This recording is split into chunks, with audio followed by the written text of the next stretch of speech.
কোরআন দ্বারা প্যাকেটিং। আরেকটা কি, নিশ্চয়ই ফজরের নামাজ সকলের উপস্থিতির সময়। এ কথার মানে কি? এ কথার মানে হলো হাদিসের মধ্যে আছে, আল্লাহ নবী সাল্লাল্লাহু আলাইহি ওয়াসাল্লাম বলেন, কথাটা খেয়াল করো ভাই, বাবা আপনারাও খেয়াল করেন।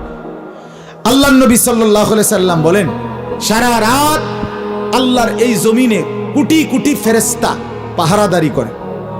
মানুষের বিভিন্ন সেবায় আল্লাহ তাআলার পক্ষ থেকে নিয়োগ, সারা রাত এই জমিনে পাহারাদারি করে কোটি কোটি ফেরেশতা। সকালবেলা ফজরের ওয়াক্তে এদের ডিউটি শেষ হয়, এরা আসমানে ফিরে যায়। নতুন আরেক টিম ফেরেশতা, আরেক গ্রুপ, তারা সারা দিন ডিউটি করবার জন্য নতুন গ্রুপ আবার আসমান থেকে ফজরের ওয়াক্তে নেমে আসে। কথা বুঝছেন তো?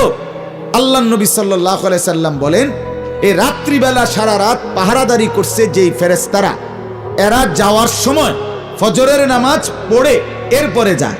আর সারা দিন যারা ডিউটি করবে তারাও আইসা ফজরের নামাজে শামিল হয়। এজন্য নবীজি বলছেন, রাত্রির ফেরেশতা, দিনের ফেরেশতা আর মুমিন বান্দা সবাই একত্রে ফজরের নামাজে উপস্থিত হয়। এজন্য ফজরের নামাজ সকলের উপস্থিতির সময়। কানা মাশহুদা।